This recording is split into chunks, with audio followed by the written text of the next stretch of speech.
बच्चों class 10th trigonometry की exercise 8.2 हम स्टार्ट कर रहे हैं। सो फर्स्ट क्वेश्चन है sine 60 degree cos 30 degree plus sine 30 degree into cos 60 degree, इसकी वैल्यू हमें फाइंड करनी है। इस एक्सरसाइज को स्टार्ट करने से पहले बच्चों आपको इन ट्रिग्नोमेट्रिक एंगल्स पे 60 30 ये जो मैंने आपको टेबल बताई थी कि साइन 30 क्या होता है, cos 30 क्या होता है, वगैरह वगैरह, वो टेबल आपको अच्छे से याद होनी चाहिए। ठीक है, तो इस क्वेश्चन को हम स्टार्ट करते हैं। साइन 60 डिग्री, सो बच्चों साइन 60 डिग्री की वैल्यू होती है √3/2 into cos 30 degree. cos 30 degree क्या होता है, cos 30 degree is also √3/2 plus sine 30 degree. Sine 30 degree की वैल्यू होती है half into cos 60 degree. cos 60 degree is also half. Further अगर हम इसको कैलकुलेट करते हैं तो √3 इंटू √3 हो गया, मल्टीप्लाई होके हो गया 3 डिवाइडेड बाई 2 इंटू 2 4 प्लस यहाँ पर 1 इंटू 1 क्या हो गया 1 डिवाइडेड बाई 2 इंटू 2 4। इसको अगर आप ऐड करेंगे, एलसीएम लेंगे, एलसीएम आएगा 4। न्यूमरेटर में क्या है, दोनों के डिनोमिनेटर सेम है तो डायरेक्टली आप न्यूमरेटर ऐड कर सकते हो। तो 3 प्लस 1 कितना हो गया 4। सो 4/4 और इसकी वैल्यू क्या आ जाएगी 1। ठीक है, तो इस क्वेश्चन का आंसर आ गया 1। चलते हैं नेक्स्ट क्वेश्चन पे।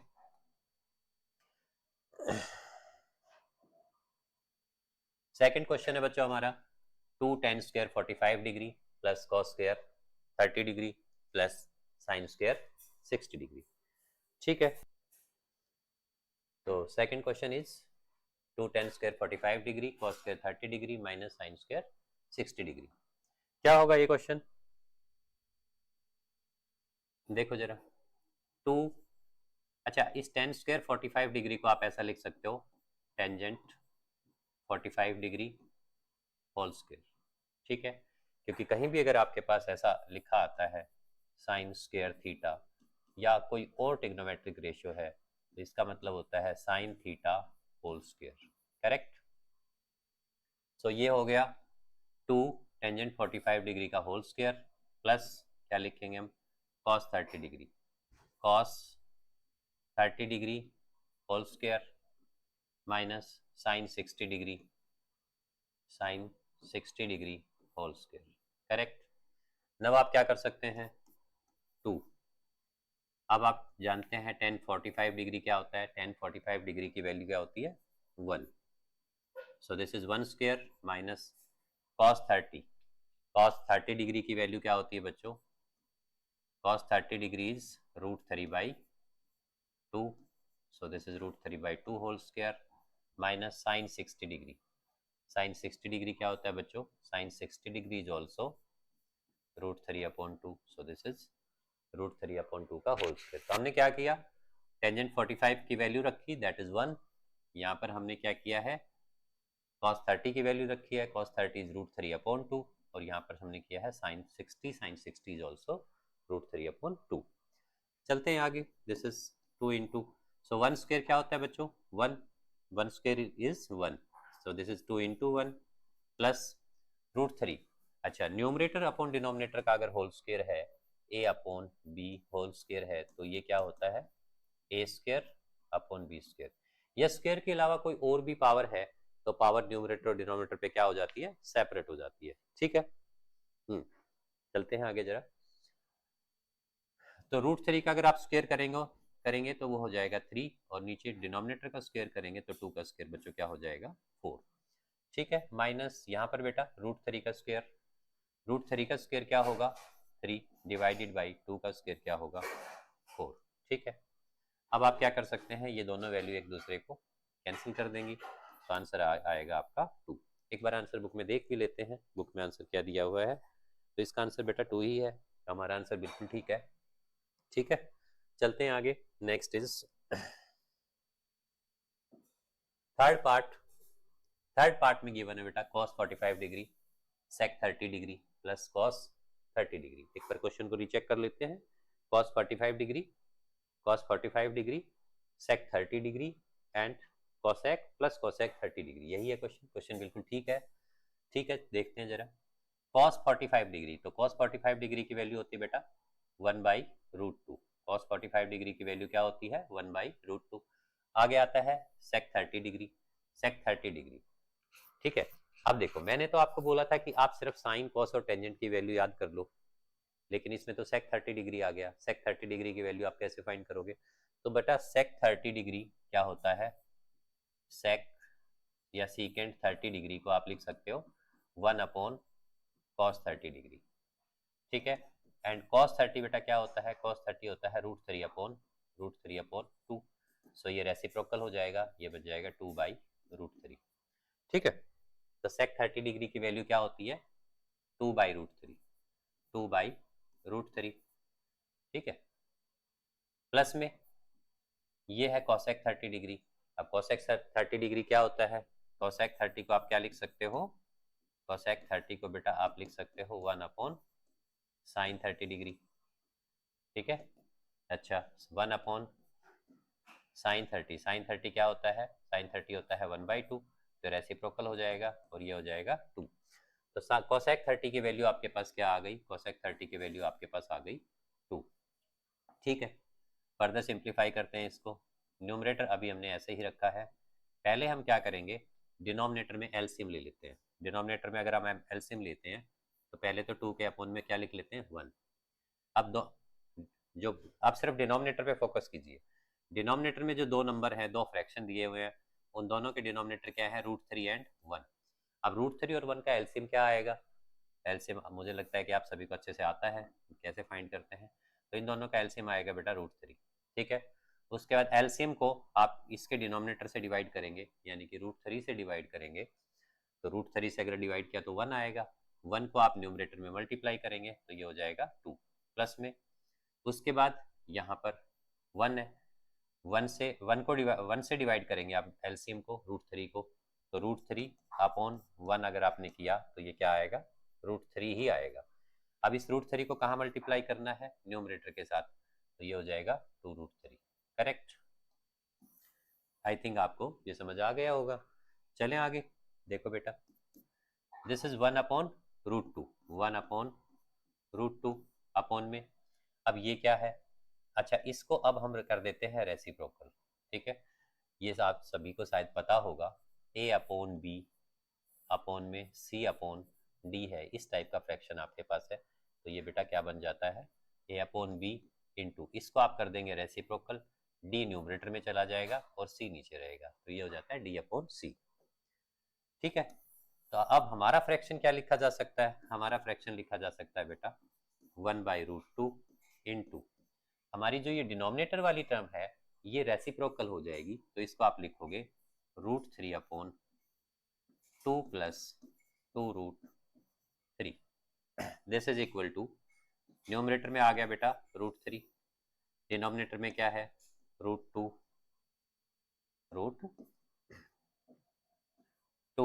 इंटू में। अब यहां से आप 2 कॉमन ले सकते हैं, यहां से आप 2 कॉमन लेंगे, तो 2 कॉमन लेंगे तो आपके पास क्या बचेगा, यहाँ बीच में मल्टीप्लाई का साइन है, यहाँ बचेगा 1 प्लस √3, ठीक है। चलते हैं आगे जरा, दिस इज इक्वल टू, तो अब कैसे सिंप्लीफाई करेंगे, ये हो गया √3 अपॉन, इसको आप क्या लिख देंगे 2√2 इंटू बेटा आपके पास क्या बचा है 1 प्लस √3। इसको आप ऐसे भी रख सकते हैं, या जैसे मैं इसको ऐसे लिख दूं √3 प्लस 1, इससे भी कोई फर्क नहीं पड़ता है, आपको समझ आ जाएगा बाद में ऐसा क्यों लिखा है, ठीक है।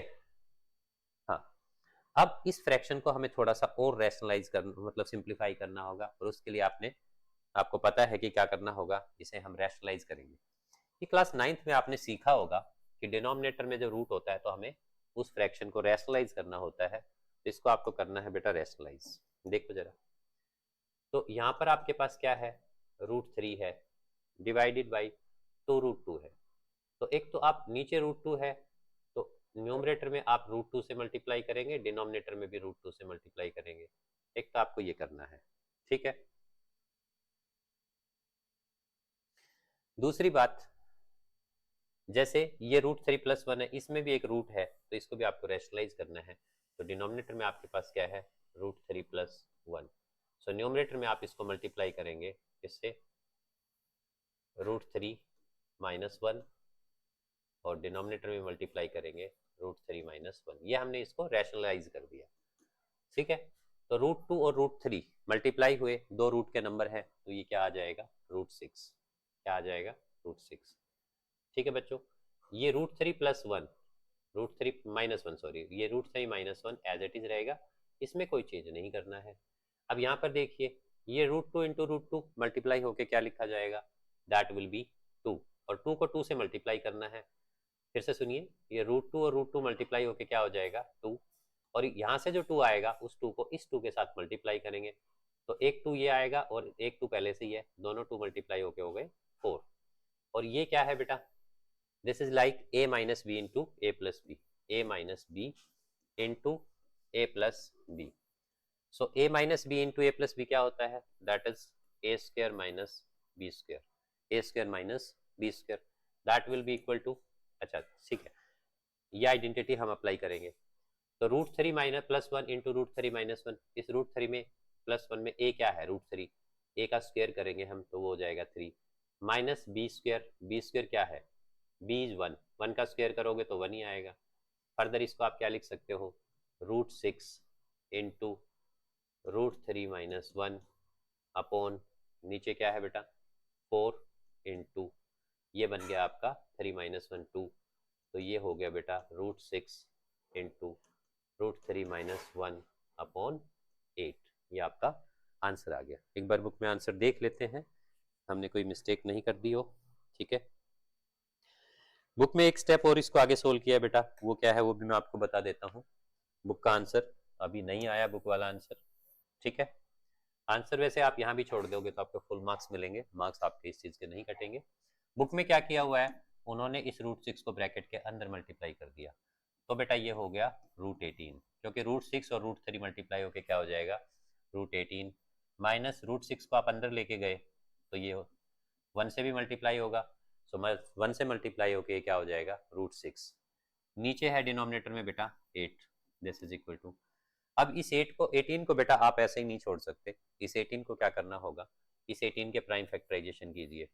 वैसे तो क्लास 10th के बच्चे हो, आपको आता ही होगा, 2, ठीक है, 2 से डिवाइड करेंगे 9, 3 से डिवाइड करेंगे 3 एंड 3, ठीक है।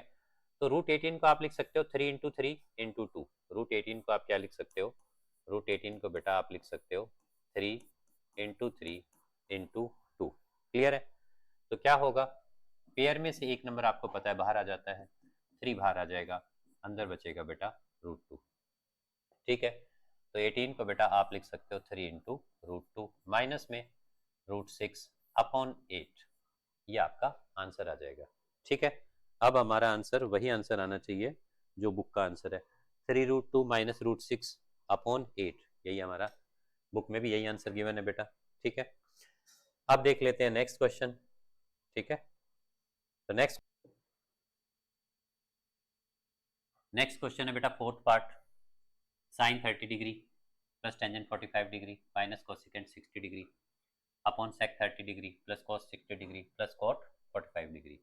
इसके हमें वैल्यू फाइंड करनी है। तो first of all sine 30 degree, sine 30 degree कितना होता है, साइन 30 डिग्री की वैल्यू होती है हाफ, प्लस में tangent 45 degree, ten 45 degree, ten 45 degree क्या होता है 1, प्लस माइनस में कॉसेकेंट 60, कॉसेकेंट 60 होता है बेटा साइन 60 का रेसिप्रोकल, और साइन 60 क्या होता है, साइन 60 होता है, बताइए आप क्या होता है साइन 60, √3/2, साइन 60 √3/2 होता है, इसका रेसिप्रोकल करोगे तो ये हो गया 2/√3, ठीक है। तो कॉसेकेंट 60 की जगह आपको क्या लिखना है 2/√3 अपॉन सेक 30, सेक 30 होता है बेटा कॉस 30 का रेसिप्रोकल, तो कॉस 30 भी √3/2 ही होता है, उसका रेसिप्रोकल करोगे, उसका रेसिप्रोकल करोगे तो क्या आ जाएगा 2/√3, 2/√3 प्लस कॉस 60, कॉस 60 क्या होता है, कॉस 60 होता है 1/2 प्लस कॉट 45, कॉट 45 बेटा क्या होता है 1, ठीक है, कॉट 45 क्या होता है 1, दिस इज इक्वल टू, अब देखो जरा, पहले हम न्यूमरेटर में क्या लेंगे एलसीएम लेंगे, ठीक है, न्यूमरेटर में हम क्या लेंगे, एलसीएम। तो 2, 1 और √3 का जो एलसीएम आएगा 2 इंटू 1 इंटू √3, यही इनका एलसीएम आएगा। यानी कि एलसीएम क्या आएगा, 2√3। एलसीएम क्या आएगा, 2√3। ठीक है, अब उसके बाद सबसे पहले आप 2 से इस एलसीएम को डिवाइड करोगे, 2 से 2 से एलसीएम को डिवाइड करोगे तो ये कट हो जाएगा, बचेगा आपके पास √3। √3 को कहाँ मल्टीप्लाई करना है, √3 को मल्टीप्लाई करना है न्यूमरेटर के 1 के साथ, न्यूमरेटर के 1 के साथ। तो ये आ जाएगा 1 इंटू √3, जो कि क्या होता है, √3। उसके बाद इस 1 से आप एलसीएम को डिवाइड करोगे, तो एलसीएम क्या है, 2√3। 1 से डिवाइड करोगे तो एज इट इज यही आ जाएगा 2√3। ठीक है, आप 2√3 को 1 से मल्टीप्लाई करेंगे आप, तो आंसर आपके पास क्या आएगा, 1 से मल्टीप्लाई करने पे 2√3 आएगा, माइनस। उसके बाद एलसीएम को आप किससे डिवाइड करेंगे, √3 से। एलसीएम हमारा 2√3 था, इसको आप √3 से डिवाइड करेंगे तो √3 कट हो जाएगा, क्या बचेगा आपके पास, 2। 2 को मल्टीप्लाई करना है आपको न्यूमरेटर के साथ, तो क्या आएगा यहाँ से आपके पास 4। ठीक है, होल डिवाइडेड बाई, ठीक है। अब देखो जरा, यहाँ पर भी मैं 1 लिख देता हूँ। अब यहाँ पर भी 3 टर्म है, डिनोमिनेटर का एलसीएम ले रहे हैं हम। यहाँ पर √3 है, यहाँ 2 है, और यहाँ पर क्या है, 1। तो √3 इंटू 2 इंटू 1, इनका एलसीएम क्या आया, इनका एलसीएम भी आएगा 2√3। ठीक है, अगेन हमारे पास डिनोमिनेटर का एलसीएम कितना आ गया, 2√3। क्लियर है। अच्छा, अब डिनोमिनेटर वाली टर्म पे फोकस करना है। ठीक है, डिनोमिनेटर वाली टर्म पे आपको फोकस करना है। ये देखो जरा, तो सबसे पहले √3 से एलसीएम को डिवाइड करो, √3 से एलसीएम को डिवाइड करोगे तो √3 कट हो जाएगा, 2 बचेगा, और 2 को आप किसके साथ मल्टीप्लाई करोगे, इस न्यूमरेटर के साथ, तो यह आएगा आपके पास 4। आगे प्लस का साइन है, प्लस। अब आप यहाँ का डिनोमिनेटर क्या है, 2, तो 2 से एलसीएम को डिवाइड करो तो फिर से आपके पास √3 बचेगा। 2 से डिवाइड करोगे तो क्या बचेगा, √3। ठीक है, √3 को आप 1 के साथ मल्टीप्लाई करेंगे तो वो √3 ही आ गया। उसके बाद है 1। ठीक है, 2√3 को 1 से डिवाइड करोगे तो 2√3 आ जाएगा इटसेल्फ। ठीक है, और उसको आप मल्टीप्लाई करोगे 1 के साथ तो आपके पास क्या आ जाएगा, 2√3। आई थिंक ये आ गया। ठीक है, आप ऐसा कर सकते हो, न्यूमरेटर और डिनोमिनेटर के एलसीएम को एक दूसरे से कैंसिल आउट कर सकते हो। आप इसको इससे कैंसिल आउट कर सकते हो, तो आपके पास बचेगा क्या, अब हमारे पास बचा, देखो न्यूमरेटर में ये बचा हुआ है, डिनोमिनेटर में ये वाली टर्म है, डिनोमिनेटर दोनों के आपस में कैंसिल हो चुके हैं। क्या लिखोगे आप, दिस इज इक्वल टू, देखो √3, अच्छा ये √3 और ये 2√3 लाइक टर्म्स है, ऐड होके क्या हो जाएगा, राइस ऑफ √3। जब आप इनको ऐड करोगे तो यहाँ पर कोफिशिएंट क्या है, 1, यहाँ पर क्या है, 2।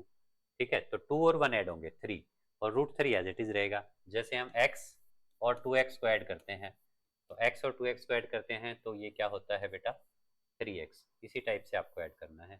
ठीक है, तो ये आएगा √3 प्लस 2√3 दैट इज 3√3, माइनस में क्या है, 4, ये एज इट इज रहेगा। डिनोमिनेटर को देखो जरा, डिनोमिनेटर में 4 और ये क्या है बेटा, √3 प्लस 2√3, तो √3 प्लस 2√3 क्या हो गया, ये हो गया 3√3। तो यहाँ पर आएगा नीचे अगर मैं लिख दूँ √3 और 2√3 मिलके क्या हो गया, 3√3। ठीक है, और प्लस में क्या है, 4। ठीक, ये आ गया।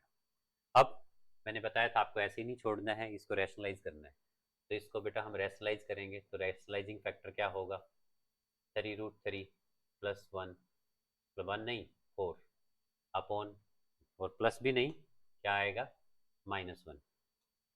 ठीक है, किससे रैशनलाइज करेंगे हम, 3√3 -4 से, इसको हम रैशनलाइज करेंगे।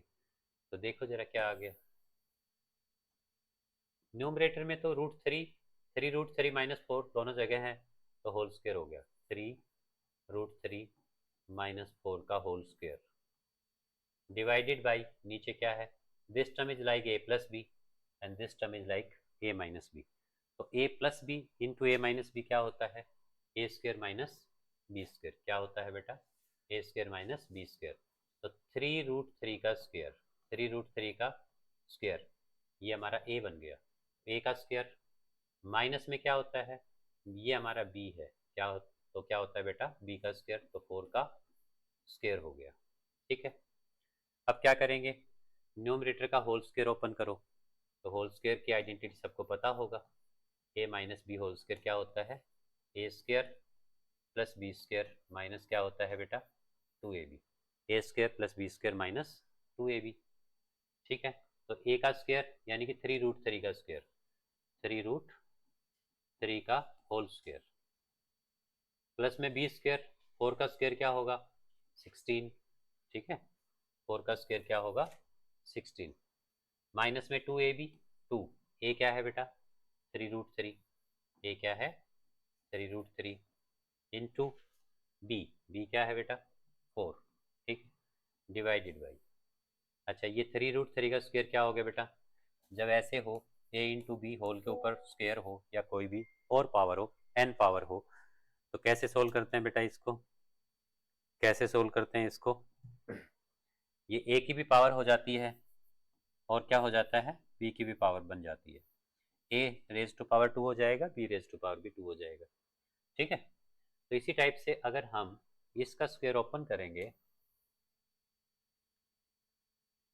3√3 का स्क्वायर अगर आप ओपन करोगे बेटा, 3√3 का स्क्वायर ओपन करोगे तो ये क्या हो जाएगा, 3 का स्क्वायर इस 3 का स्क्वायर 9 और इस √3 का स्क्वायर, और √3 का स्क्वायर क्या होता है बेटा, स्क्वायर से स्क्वायर रूट कैंसिल हो जाता है, तो ये आएगा 3, राइट, तो ये आ गया 9 इंटू 3, 9 इंटू 3। ठीक है, अच्छा इससे पहले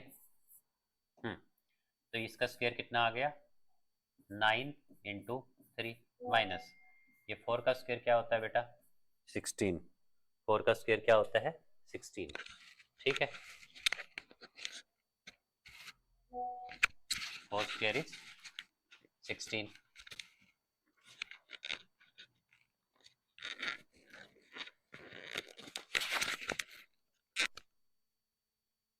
करेक्ट, चलें आगे। सो ये आ गया बेटा। अच्छा ये 3√3 का स्क्वायर फिर से यही आएगा 9 इंटू 3, तो ये 27 हो गया, प्लस में कितना है बेटा 16, माइनस में ये क्या हो गया, ये 2 और 4 मल्टीप्लाई हो जाएंगे, क्या बनेगा बेटा ये 8।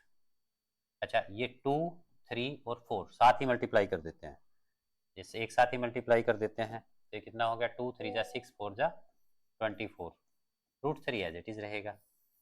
नीचे क्या है बेटा 27 माइनस 16, तो 27 माइनस 16 आ गया। ठीक है, अब देखो ये क्या बन गया, अच्छा इनको आप जोड़ लीजिए 27 प्लस 16 तो कितना हो गया 27 और 10 37 6 43, ये हो गया 43 माइनस 24√3 और नीचे क्या है बेटा। ठीक है, देखो जरा 7 में से एक माइनस कर दिया हमने, हाँ बोलो 1 और 1, तो ये 43 माइनस 24√3 अपॉन 11, ये आपका आंसर आ गया है। ठीक है, तो नेक्स्ट क्वेश्चन स्टार्ट करते हैं बच्चों, और नेक्स्ट क्वेश्चन हमारा क्या है, दिस 5 cos स्क्वायर 60 डिग्री।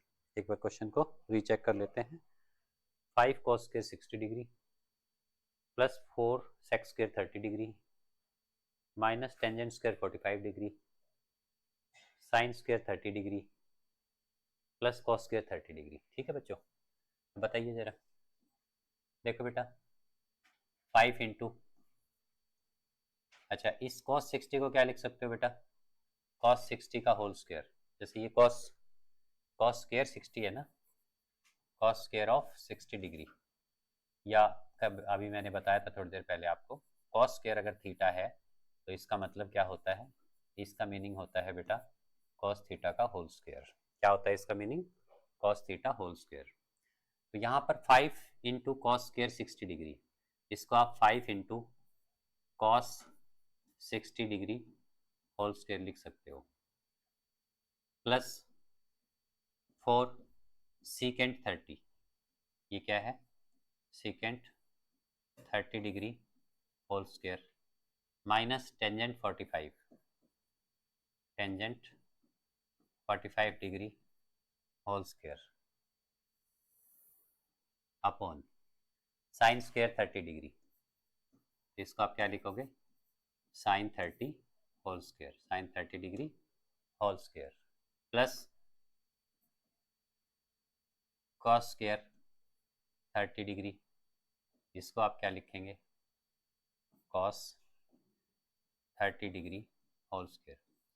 अब कुछ बच्चे कहेंगे sir sine square theta plus cos square theta तो 1 होता है, ठीक है, लेकिन बच्चों वो उन्हीं बच्चों को पता है जिन्होंने नेक्स्ट एक्सरसाइज पहले पढ़ी हुई है, जिन्होंने नेक्स्ट एक्सरसाइज पहले नहीं पढ़ी है उनको तो नहीं पता उस आइडेंटिटी का, तो उनको तो नॉर्मली ही सिंप्लीफाई करना है, ठीक है। देखो बच्चों ये क्या है बेटा, cos 60, cos 60 की वैल्यू बताओ जरा, cos 60 क्या होता है 1/2, सो ये हो गया 1/2 होल स्क्वायर प्लस ये क्या है बेटा 4 sec 30, और sec 30 की वैल्यू क्या होती है बेटा cos 30 का रेसिप्रोकल, और cos 30 होता है बेटा √3/2, इसका रेसिप्रोकल करोगे तो हो गया 2/√3। ये वैल्यू बेटा अच्छे से याद कर लीजिए क्योंकि इनके बिना काम नहीं चलने वाला है। नेक्स्ट है बेटा टेंजेंट 45 डिग्री, टेंजेंट 45 1 होता है, टेंजेंट 45 डिग्री की वैल्यू क्या होती है 1, इसको 7 मत समझ जाना, ये 1 है, ठीक है। ओके बेटा नेक्स्ट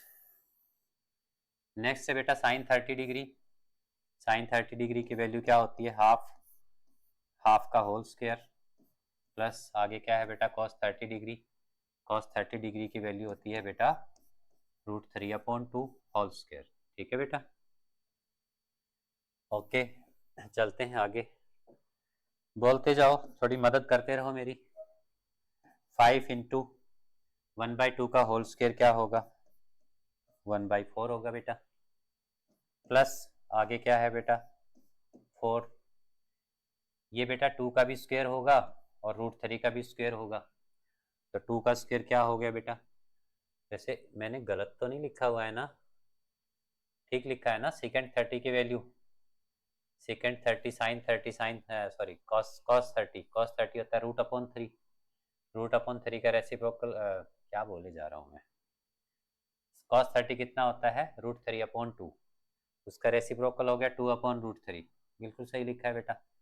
तो ये क्या आ गया 2 का स्क्वायर हो गया 4 बेटा और √3 का स्क्वायर कितना हो गया 3, माइनस में क्या है बेटा 1, नीचे क्या आएगा बेटा 1/2 का स्क्वायर होता है 1/4 और ये क्या हो गया बेटा √3/2 का स्क्वायर, तो √3 का स्क्वायर करेंगे क्या हो गया बेटा 3, 2 का भी स्क्वायर होगा क्या हो जाएगा बेटा 4, ठीक है। देखो जरा ये हो गया बेटा 5/4, 5/4, ये क्या हो गया बेटा 4 4 जा 16, 16/3, तो बेटा ये हो गया 16/3, माइनस में क्या है बेटा 1, एज इट इज रहा, कोई चेंज नहीं किया बेटा। यहाँ पर क्या है बेटा 1/4 प्लस 3/4, चलो एलसीएम नेक्स्ट स्टेप में लेंगे, 1/4 प्लस 3/4, देखो बेटा अब एलसीएम लेने का काम शुरू करते हैं और इनको ऐड करते हैं, इसके नीचे क्या है बेटा 1, तो इनका एलसीएम क्या आएगा 4 3 का एलसीएम आ गया 12, क्या एलसीएम आ गया बेटा 12, ठीक है। फ्रैक्शंस तो आप सबको जोड़ने आते हैं ना, फ्रैक्शंस ऐड करने, 4 से डिवाइड करो 3 आएगा, 3 को 5 से मल्टीप्लाई करेंगे 15 आएगा, प्लस में 3 को 12 से 3 से 12 को डिवाइड करेंगे 4 आएगा बेटा, 4 को 16 से मल्टीप्लाई करेंगे 64 हो जाएगा, माइनस में यहाँ क्या आएगा बेटा 1 से 12 को डिवाइड करेंगे 12 आएगा, उसको 1 के साथ मल्टीप्लाई करेंगे 12 ही रहेगा, ठीक है। यहाँ कितना आएगा बेटा, इनका एलसीएम आएगा 16, ठीक है, इनका एलसीएम कितना आएगा 16 आएगा, ठीक है, इनका एलसीएम कितना आएगा बेटा 16 आएगा। तो यहाँ क्या आएगा बेटा, और सॉरी 16 क्यों आएगा बेटा, इसका एलसीएम तो 4 आएगा, इसका एलसीएम तो 4 आएगा, तो यहाँ 1 आ जाएगा और यहाँ क्या आएगा बेटा 3। ठीक है, अब ये न्यूमरेटर में कितना आ गया, क्या वैल्यू आई बेटा 15 और 12, क्या बचेगा 3 इसमें ऐड हो जाएगा, 67 आ गया, 67/12। नीचे क्या है बेटा, ये 3 + 1 4 हो गया, 4/4, तो ये तो 1 होता है, तो 67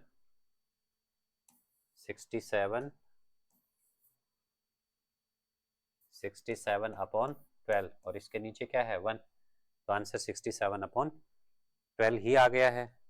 देख लेते हैं एक बार आंसर, कुछ मिस्टेक तो नहीं किया, रे वाह बहुत बढ़िया, यही आंसर है। ठीक है, तो 1 बाय 1 हमने फर्स्ट क्वेश्चन के सारे पार्ट्स कंप्लीट कर लिए हैं।